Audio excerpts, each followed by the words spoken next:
Welcome to this third episode of our little movie show, our podcast, now also available as podcast. And my name is Rasmus. I'm 47 years old. I'm a teacher from Denmark, and yeah. So let's just introduce the rest of us. Philip. Uh, so I'm 20 years old. I'm from Moscow, Russia, and I study economics, management, and computer science at Bocconi University in Milan. Risha. Yeah, my name is Risha. I am 41 years old. Sorry, I had to think about it. And yeah, I work in research and development in the medical industry. And yeah, I guess that's it. Love films and art in general. Yes, and Thomas. Yeah, hi, I'm Thomas. I'm a 21-year-old film student from Austria. And I guess I can just jump right into explaining today's film because it was the one I chose. And it's Dementia from the year 1955, also 55 minutes long, just as a little way to remember that, I guess. And it was directed by a guy named John Parker. This is the only film he ever made. He's basically a complete mystery. As far as I could find out, the story was that he borrowed money from, I think, his parents or something to make this movie for very cheap. And that was about it. That was his whole career as a filmmaker, at least. So, yeah, very strange little curiosity in film history, in my opinion.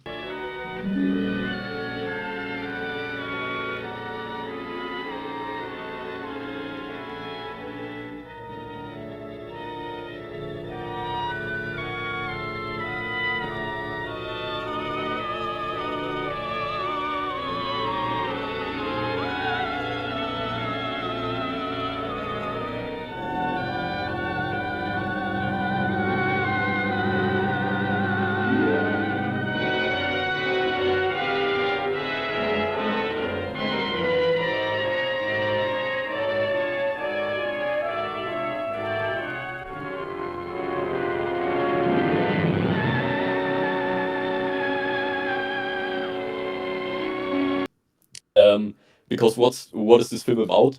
It's about this woman having a nightmare slash memories of her life. At least that's how I interpret it. We get to that later on, I think. And she sees, yeah, basically these episodes of being mostly about being yeah, either abused or at least made uncomfortable by different men in her life. So we see, for example, her father beating her up while he's drunk, or some rich fat guy kind of being creepy towards her and taking her into his room and stuff. And yeah, we see it played out in this very surrealistic style, so very dreamlike sets mixed together. For example, there's this great scene on a graveyard where suddenly a bedroom appears in the middle of the graveyard, um, and we see her dad and so on. So this the style of this film is almost or pretty much way more interesting to me than the actual storyline. Uh, because also another thing that's very unique about this film is that it's basically a silent film. At the very least, it doesn't have any spoken dialogue. It still has sound effects and music and all that stuff, but yeah, no spoken dialogue, which even for silent cinema is very unique because it also doesn't have any intertitles. So there literally is no dialogue. Even if you watch a lot of silent films, there's always these intertitles telling you what the characters are saying. The only other film I could think of that has neither dialogue in form of intertitles nor um, uh, in form of spoken language is The Last Laugh by Friedrich Wilhelm Murnau, who is, of course, one of the great masters of silent cinema, and whose idea it was to create this universal language of cinema, where you don't have to have spoken word. So it's very crazy to me that in this very cheap 1950s American production, we see the philosophy of this master of German expressionist cinema reappear for one more time. And I don't remember, or I can't think of any other film that did anything like this since. So yeah, the film mixes together these expressionistic elements with surrealism, also film noir, these very stark shadows. It looks phenomenal, which is so funny to me how good this film looks, because it was made by, as I said, a first-time director and the cinematographer of a bunch of Ed Wood's movies, who is famously one of the worst filmmakers of all time. The same guy who shot Dementia also shot Plan 9 from Outer Space, for example. And it's so incredible how good this film looks considering its circumstances. So yeah, visually I love this film.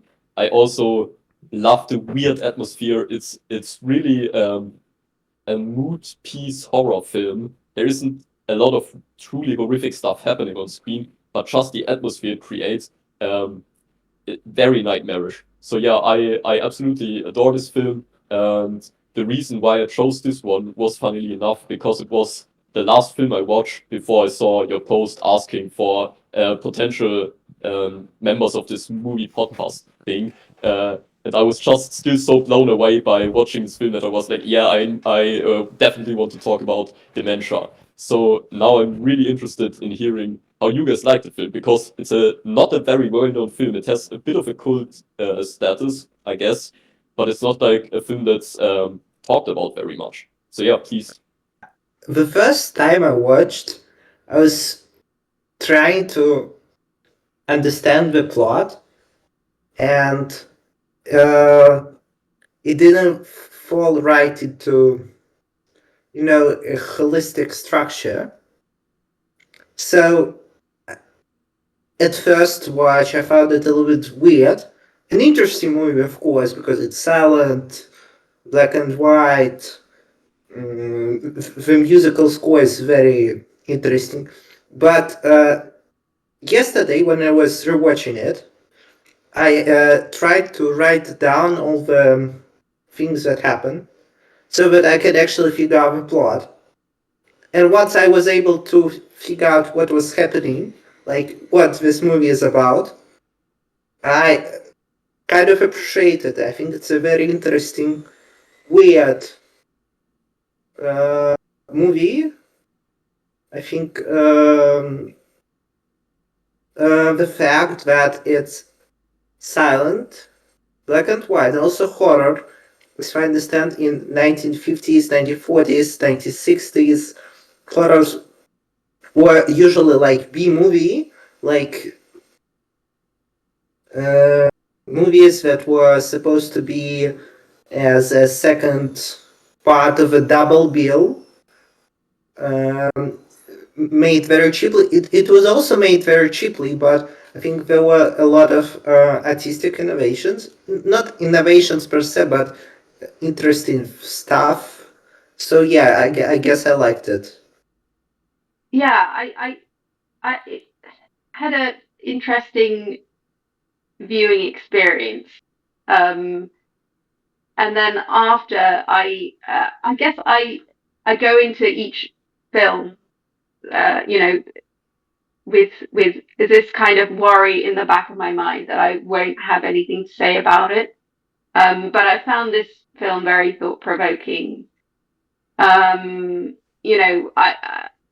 went into watching it without knowing anything about it. And I guess I also had a bit of a hard time figuring out what was going on initially, just because the woman, the main protagonist, seemed, in a sense, to be sort of invisible, and I misinterpreted that initially, I think. And then I thought it was kind of going around in the back of my mind, and I finally understood that she is suffering in some way and has this traumatic past that is is kind of acting out on that basis. So I thought some of the elements that I thought were interesting. Yeah, obviously the look is very striking. That kind of high contrast look of this film. And there's one scene where she's going down the alleyway right at the beginning of the film, and she has this big shadow that's projected on the wall that's kind of reminiscent of, I think it's like the 1920s Nosferatu film. It kind of made me think of that a little bit. But yeah, I thought it was quite interesting as well in the sense that it's a depiction. It tries its best to depict sort of within her mind from that perspective. And, you know, she's obviously disturbed, but also the world around her has these characteristics of being disturbed as well, and those are portrayed next to each other. So I think that was pretty interesting. So this kind of experience of trauma and then post-trauma. So that's kind of how I viewed it.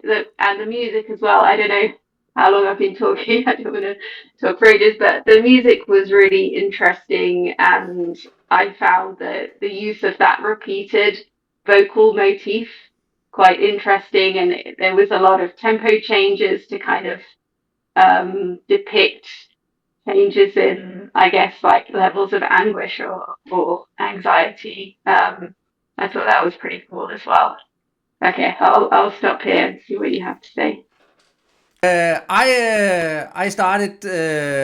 It was a disaster for me because halfway through I found out that I actually was watching the wrong movie, and it turns out that this Dementia movie is made in two versions, and version number 2 is called Daughter of Horror, and it's a terrible movie. The difference between the real Dementia and then Daughter of Horror is that Daughter of Horror has this voiceover speaking and telling us what is going on and so on. This is my world. Let me lead you into it. Let me take you into the mind of a woman who is mad. And when I realized, I remember at some point I thought this movie would be a lot better if that guy would just shut up. And I was. It happened that I was quite right, because when I realized my mistake, I went back and watched the real Dementia movie, and it was way better. And it was just it occurred to me how incredible effect that this simple voiceover had on the experience. It was, I kid you not, it was really like watching some movie that should be on Mystery Science Theater or something. It was really bad. And then watching the real Dementia movie, it had some artistic level and some that was quite interesting, and I could see why why you have chosen this movie, because it has some really fine elements that the voiceover totally destroys. I must say that I struggled a bit trying to find out what this movie is trying to do, and maybe the answer is it's not really trying to do anything, because I constantly thought about this dementia. Why is it called dementia? Is it because of her, that our protagonist, that she has something in her past that she has forgotten about, and that sort of is why she's acting that she's doing? Or is it there's also some critique of society? In the beginning, we also see one of her neighbors. The police are arresting because he has beaten his wife, and I thought, oh, maybe there's something there. And then the thing about this rich guy that's really horrible. He's portrayed as a really this archetype bad rich guy, and then she gets revenge over him, or something like that. And I sort of thought maybe there is some critique of society or something, but then again, it's at other points it seems like it's her that's she has some mental illness or something, or it's all a dream, or I don't know. And that's maybe why it's interesting to talk about what is this movie about. I don't really know. Yeah. Okay, I have a few things to say about what you just said.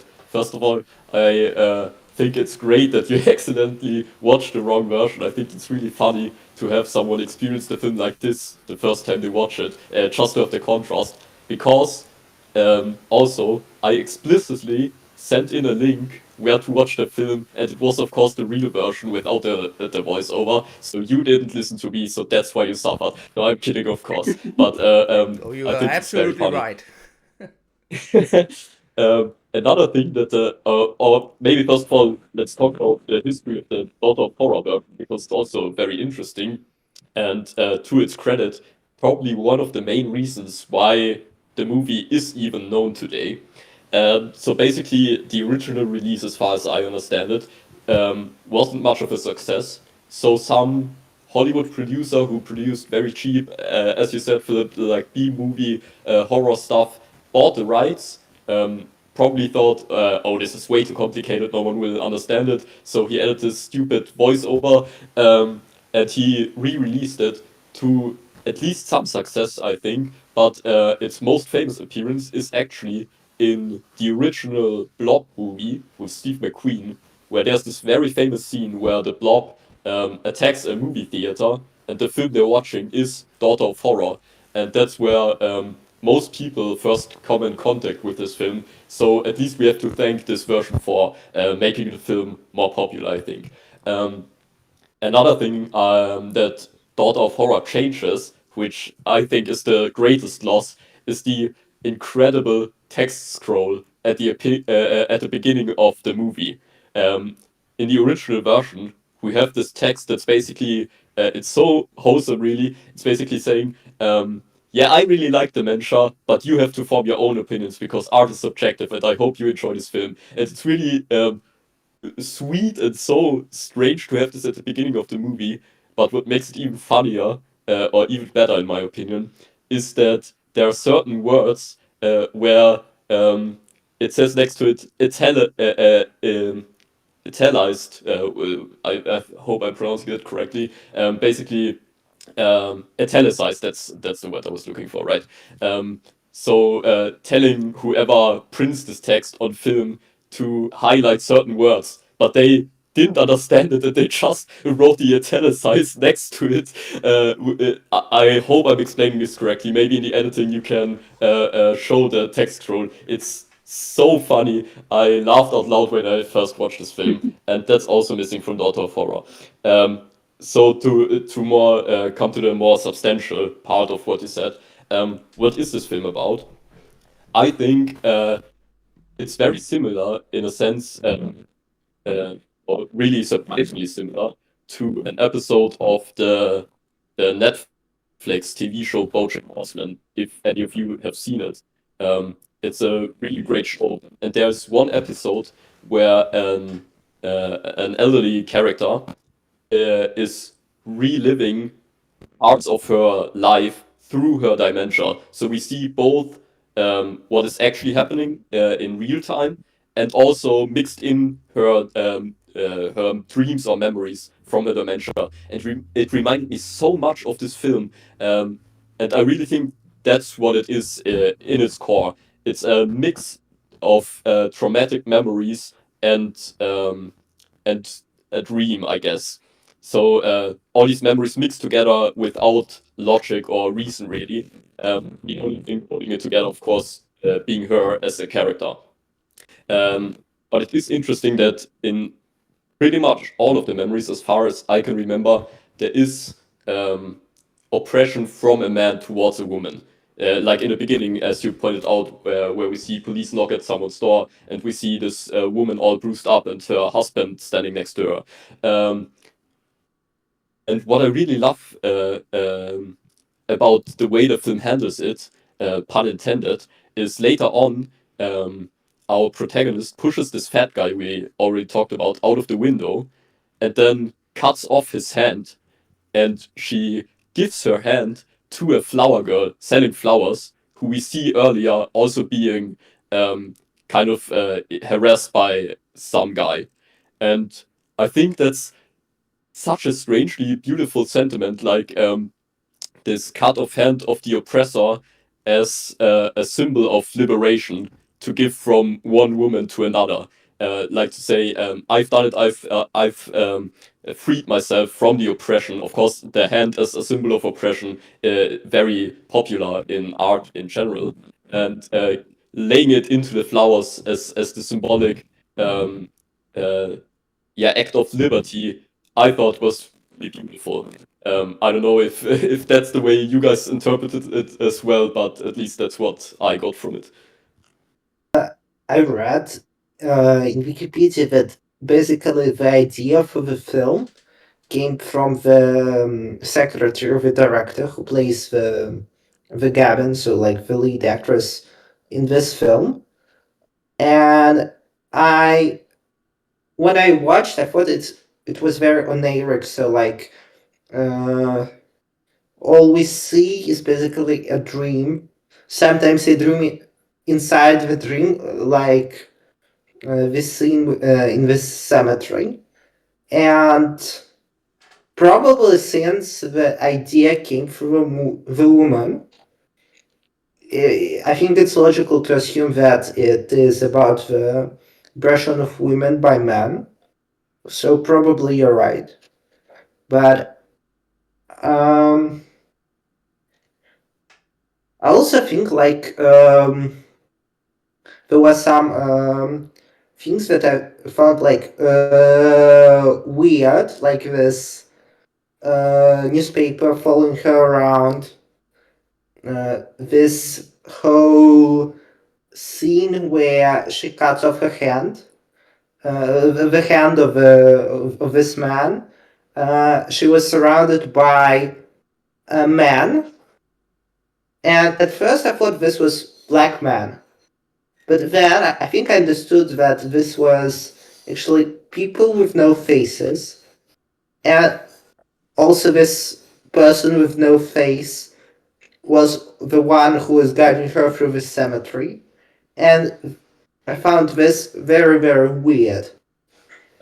Yeah, sorry that I'm taking the lead again, but my explanation for the people with no faces um, really comes also from this TV episode I talked about, because they're doing something very similar, only they do it by scribbling over people's faces with black pencil. And I think the film is doing something kind of similar. That's also why I think that it's more memories than just pure dream, and she just doesn't remember the faces of the people. Like when you try to remember something and you think about all the people that were standing around, maybe in the background, you don't remember all their faces, and that's, I think, what the film is showing. Hey, don't watch the audio. I said audio version because the voiceover version, because there are some interpretation as well laid in over that. That's I don't get it. I thought of, but that's maybe because I'm looking for some sort of critique of society or something when I watch a movie, and I thought of I sort of thought of it as the bystanders doing nothing. I mean, there you have some guy has been thrown out of a window, and you just have people just standing there watching, doing absolutely nothing, and it sort of seems like strange, and some why do people behave like this, and so on. That when I first saw it, I guess that was my interpretation, but I guess yours is probably better. I mean, those are two different questions. The question why their faces are blackened out, and the question of who they're actually supposed to be. I think your interpretation is totally valid to say they're bystanders. Of course, the voiceover version talks about them as though they are accusing the woman of the murder, which I guess is also feasible. But again, I think the voiceover version should be ignored for the most part.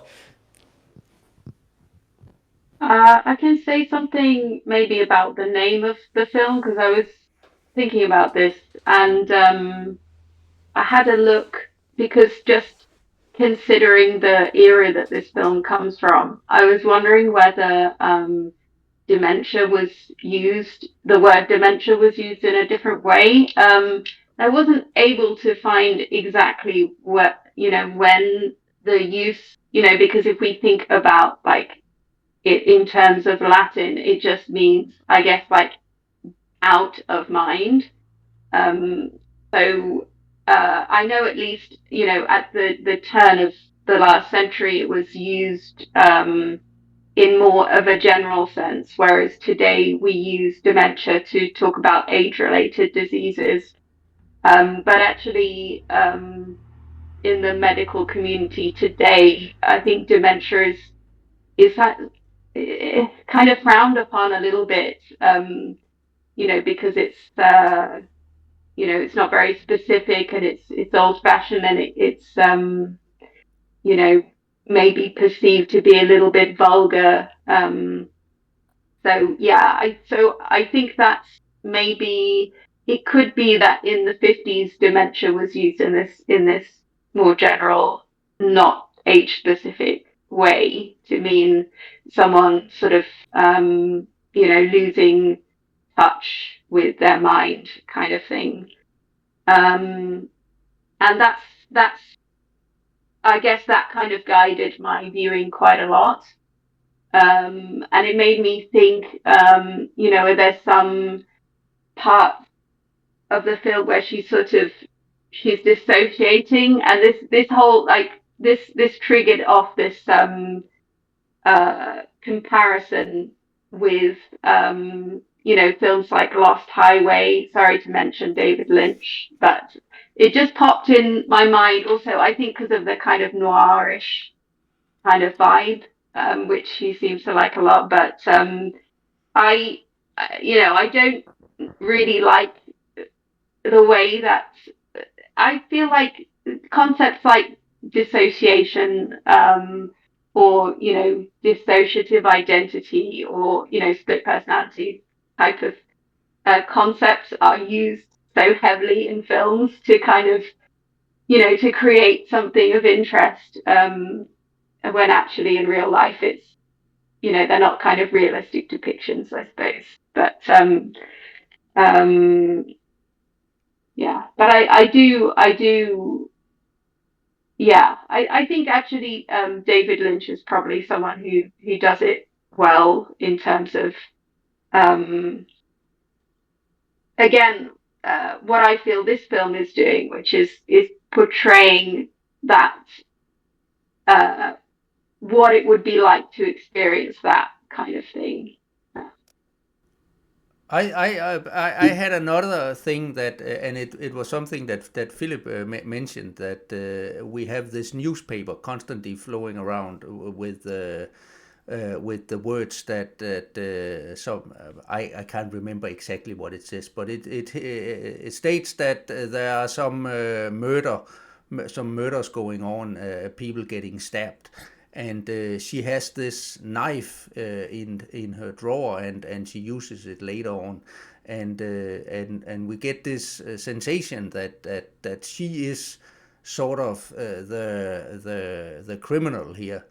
And for me, I once again I had this. It reminded me just a little bit about M by Fritz Lang, or maybe also because of the way it looked, with the use of shadows and so on. And I couldn't sort of shake the feeling that maybe also, because Thomas, you said you mentioned Murnau, that this guy, the director, I can't recall his name now, that he maybe was inspired by him, but I also guess that he probably watched M and maybe wanted to let's try and make some weird version of M with a female instead. I don't know. That's a really interesting comparison. M is, of course, a film I really love, and I never really considered them being similar. I think because um, we are very clearly supposed to be appalled by what the killer is doing, while still at the same time being able to sympathize with his own mental suffering. Whereas in Dementia, I think we're getting a lot of justification for her killing or killings, depending on how you read it. So we see her father drunkenly hitting her, and then we see her stab the father.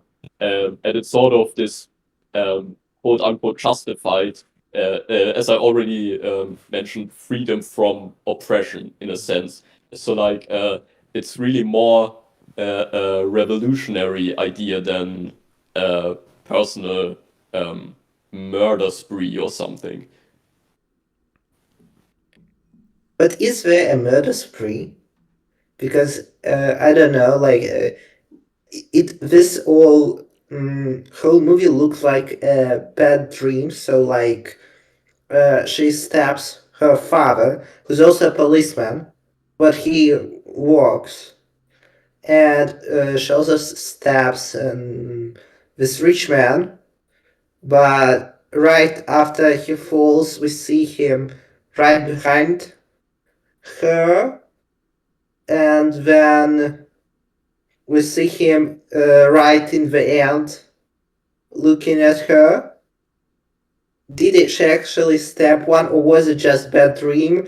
And maybe she channeled her desire of revenge at her father, who's abusive, and maybe a rich man who she was in somehow connected to, like maybe marriage or maybe just some kind of relationships.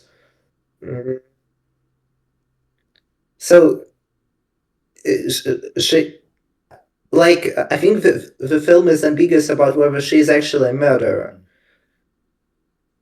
Yeah, I absolutely agree. It is very ambiguous, and I almost don't think that questions like what really happened um, make that much sense in the context of what the film is trying to do. I think it's more, and I don't know how to really phrase it. I guess what's happening on screen in the world that the film creates is really all that is happening. So, like, asking a question like what happened before the film takes place is almost like asking what happened before time began.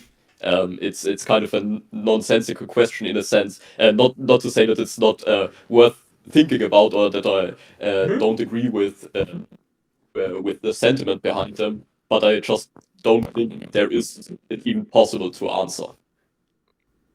Did you notice, is it just me, cigars playing a role? Because when we have the scene with her mother and father, her father finds out that her mother has had some sort of affair because there is this piece of cigar lying in an ashtray. And then right after we get the scene with the rich guy, and he's smoking a cigar. And also when we cut to the scene inside his big Trump mansion or whatever it is, this big house, he puts down the cigar just at the cleaning lady, really mocking her. and so on. So at some point when I saw that, I thought, there will be some sort of connection, but I guess there is no connection at such, but sort of we have this. I just thought there's something about cigars in here, but it could be a I coincidence. thought that might be like a Freudian reference or Oh something, yeah, yeah. just a really crude reference like that. Because I thought there was a kind of, when I first watched it, I was expecting this kind of like psychoanalytical element. So maybe that's why I saw that in that way. But yeah, who knows? Yeah, I think I agree with that reading. I mean, that was also the time when America really discovered Freud for themselves. Hitchcock's films, of course, also hugely influenced by his work. So I think that's very likely. Yeah. So I think there is a phrase that is frequently attributed to Sigmund Freud that sometimes a cigar is just a cigar. I don't know whether it That's a has good one. any connection to the film, but yeah, maybe it's a play or whatever. So I have a question. Does anybody have any more insight? Because I read that it was not initially banned, or it was banned at some stage, right? Is that right? And does anyone have any um, more insight as to why? Like, what was the reception at that time? I guess from this perspective, for this era, I just can't seem to understand that very well. I don't have any specific information about the film, but of course the mid 50s was very much the heyday of the Hays Code.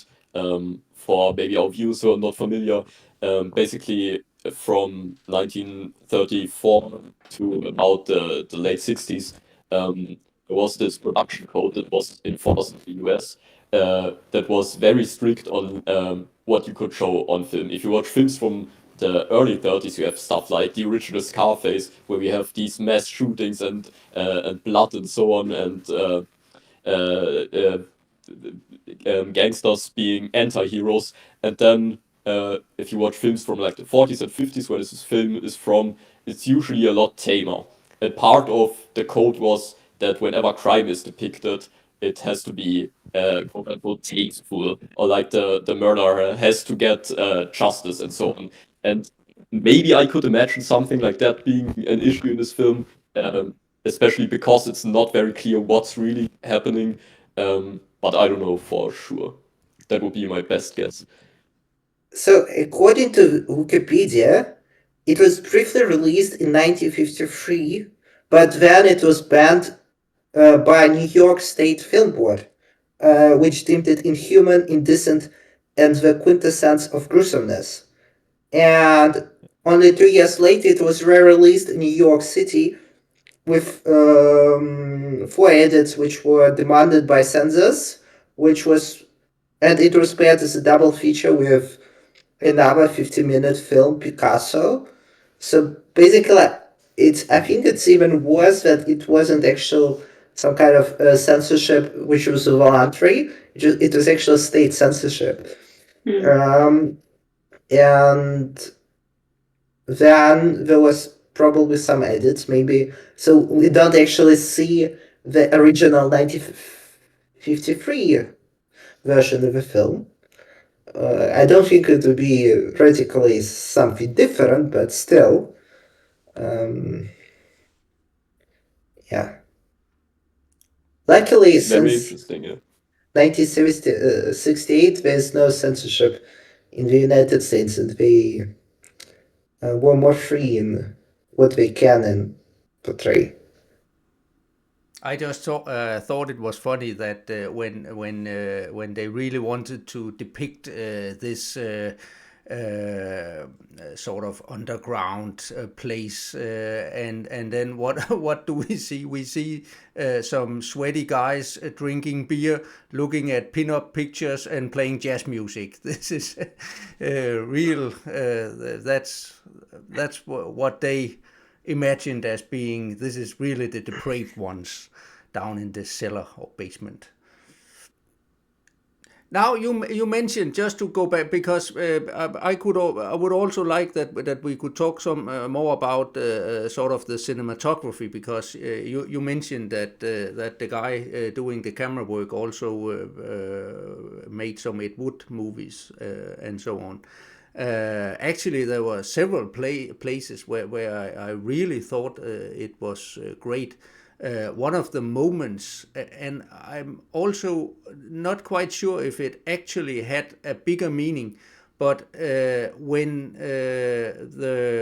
our female protagonist, when she comes down to the street and she has this meeting with this tall guy who is actually not very nice, and he tries to sort of grab her and make some sexual contact. They are moving, and at some point we see this frame where there are another couple who are clearly in love and going, and they are in the middle, and then we have the scene with these two characters at the side but closer to the camera, moving down the street. And I thought that was a really nice shot with a lot of context added, and I thought that this somehow was trying to represent some of her psyche, or something that she wanted or missed, also because it came right after this. Where the scene with the neighbor being arrested for beating up his wife.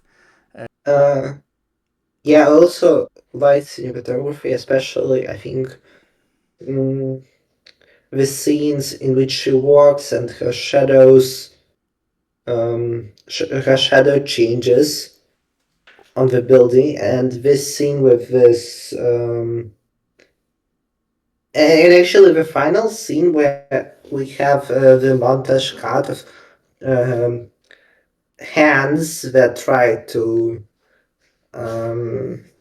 grab her, and she is pressed to the wall, and we also see some reference to what was going on before, with also ocean waves, and I think it was the climax of the movie. I really liked this climax. Mm, so it wasn't just like the a flat movie with no climax. There was this. It was long, and um, there was no increase in tempo throughout the film, but the final was very interesting. So yeah.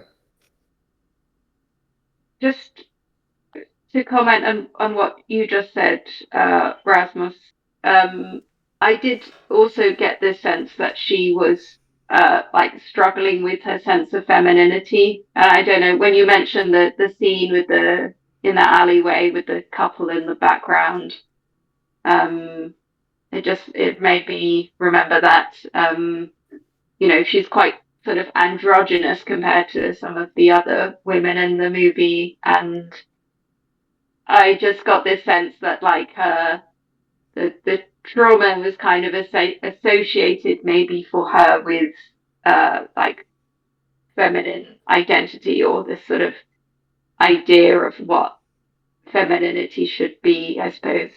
Yeah. I'm also curious what would be the Freudian reading of this film, because I don't really know much about Freud and his main theories. Maybe someone knows him better. Not really. No, not really. Yeah. I've only read one very short book, Civilization and its Discontents, but it's not really, I guess, not really. I can't see a connection with anything in this film. I mean, except of course for him being very much about dreams and analyzing the subconscious and stuff, which is the obvious influence I think Freud has on this film and in general on the entire movement of surrealism, in which I would broadly categorize this film to an extent. I mean, it's much more narrative than something like Un Chien Andalou or whatever, but it still is very much a surrealist film, I think. Oh yeah, and now I mean, there were. oh sorry. Oh, go ahead. Now that you Oh. just that you mentioned Buñuel with that one, also I guess that I also thought about something like Discreet Charm of the Bourgeoisie that also has these dreams within dreams and so on, and we also see this here that we are not quite able to figure out what is reality, and maybe it's not real any of it because it's just metaphors for something. Yeah, so I was just gonna just point out it not surreal in the sense of I guess in general the what was going on in the film was quite difficult to understand, but there was some quite uh clear symbolism I thought in places. So the scene that you mentioned, Philip, where she's walking along the shore and then this big wave comes over her. I thought that was quite cool, by the way. But that's quite directly trying to depict a sense of anguish, I guess, or just being overwhelmed. I think that's been used kind of quite a lot in that way to depict that. So maybe a mixture of clear symbolic elements, but overall just pretty surreal film. Yeah. Yeah, you're definitely right. It's probably more surreal just in the way it's structured, even. Um, this Yeah, it's almost reminds me a bit of the very early cinema tableau kind of logic, where a character moves out of the frame on the left side, on the right side, and comes in on the left side, and it's a totally different room, and the only thing connecting them is the the logic of cinema, so to speak. Um, but there's no real like spatial connection between the things. Um, that's maybe more the strange structure of this film. And of course there are these images that I think are very wonderful. Like I already mentioned it a couple of times, but the severed hand in the basket of flowers, I think, is such a beautiful image that you can call meaningless or full of meaning. Either way, I think it's quite brilliant. But it also the movie sort of ends exactly where it starts, right? Yes, it So has. yeah, Yeah, it has the book ending. Yeah, yeah. It starts with an image of the starry night, and then the camera moves into this hotel, and at the end it moves out again and goes back into the sky. And what I also love about this shot is when the camera moves towards the hotel, you can really see just how fake the entire set is. You look into the background, and all these buildings in the background, they really look like some kid drew them on a wall or something. I think that's quite wonderful. It's of course also a staple not only of cheap Hollywood filmmaking, but also of expressionist filmmaking. Really made me think of Caligari, of course, where we have these highly stylized, like drawn shadows on the wall, and the entire village is just some drawing of a couple very distorted buildings. Yeah, I love that stuff. yeah, but also I think that it's sort of like this could be that she didn't. If everything within the movie, from almost from the beginning, is a dream, and then she sort of ends up in the same place, and nothing has happened. So it's quite it's not a nice ending, or it's quite bleak, because all of the things that she sort of tried to come. I mean, her stabbing the rich guy and so on. It was her trying to break free from, maybe from the memories of her past with her parents and so on. But in the end, she did nothing. It was just a dream, and then she's just back where she started. Um,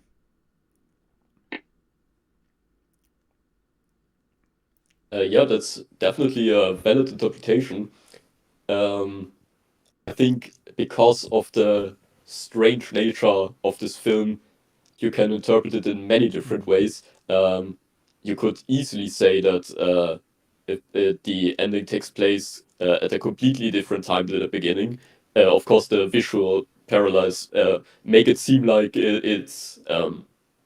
it was all a dream. I agree with you that it's probably the most obvious reading. But of course, before she wakes up, or no, after she wakes up, before the camera goes back out, I think she finds the severed hand in her drawer, holding the her thing that she wears around the neck.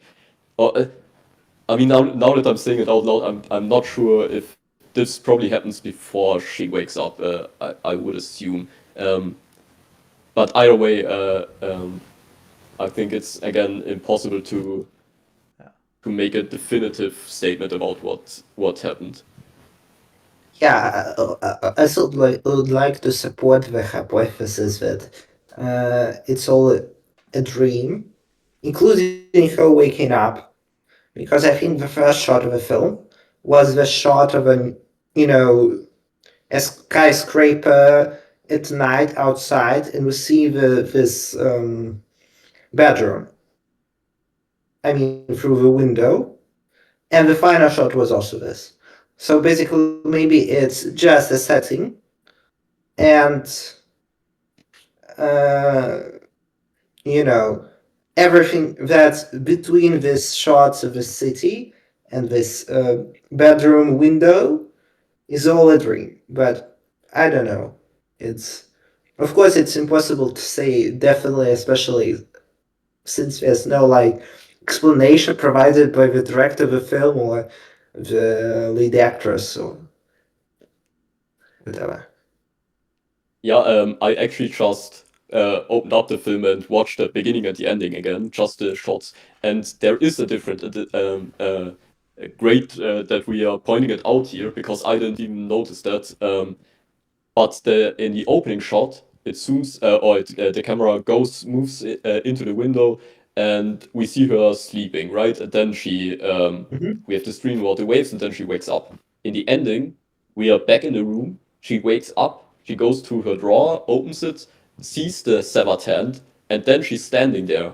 And the camera moves out again. So I guess the film does end on this image of the severed hand that's still moving in her drawer, and then she's just standing there, and the camera moves back out. So the ending really is this very strange, dreamlike moment, almost probably the most surrealistic moment of the entire film, with the hand still moving and stuff. I don't think anything that outlandish happens throughout most of the film.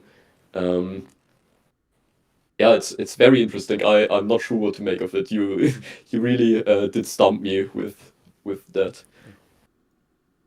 I sort of it's reminding me, now that we're talking about it, of some Edgar Allan Poe or something, that also that some things that have some horrible things that have happened can have such a big effect on you that they almost materialize, even though they are just memories or something. And of course, all that which we see and seem is but a dream in a dream. Yes. Uh, yeah, the Poe influence, I agree with as well. Yeah. I actually I would say I just found the music very striking, and I guess that was done because there's no talking in this film. There's some sound effects, as someone mentioned, but basically the soundtrack is kind of dominating the sound, or the accompaniment with the orchestra, the vocalist. And I looked up the composer is some avant-garde composer. I can't remember what his nationality was, but he also, which was pretty interesting, in World War II, he did some. He was working with the actress Hedy Lamarr, I think, and was involved in developing some encryption technology. So that was a kind of curious, little fact about him. But again, I couldn't find out much about the composer either. But I thought that um, the vocals and just the use of, I guess, this very dissonant sound was pretty perfect for it's a sort of quite disturbing kind of backdrop to this film. Apparently, the composer was George Antheil. He was American, but he spent much of the 1920s in Europe. And apparently, he was not only interested in different styles of music and experimenting with it, he also wrote some articles, mystery novel, newspaper columns. So uh, I think this movie wouldn't have existed if not for enthusiasm for it from different people like cinematographer, composer, director, actors. Apparently, the guy who plays the rich man is famous Hollywood actor Bruno Vesota, who also produced and funded the film. So, yeah, I think we should be grateful to them for making this movie. So I think It would be nice to have been able to find out more about how this crew all met, I suppose, or how they knew each other. I think that's quite an interesting element of filmmaking, particularly when it's something that's really small budget but has these kind of interesting people involved. But there's not a lot out there on this film, I guess. Yeah, I agree. I would love to know more about how this whole thing came to be, and especially uh, why the director never made another film, because I think he has such talent. Um, uh, Obviously, on portray in this film, he could have probably had a great career, maybe not monetary wise, that's probably the main issue. But as an artist, I really admire his entire filmography, so to speak, so his one film. But also, on the other hand, I do think it's also really cool that this film remains a mystery, both in sense of what it is, as well as how it was made. This kind of wanting to know more, but being unable to know more. It's almost part of the experience for me. This was the third episode of our little World in a Frame podcast or video channel. So it was quite interesting. So thank you very much, Thomas, for picking out this movie that once again none of us had heard of before, and it was a fun talk. So bye for now.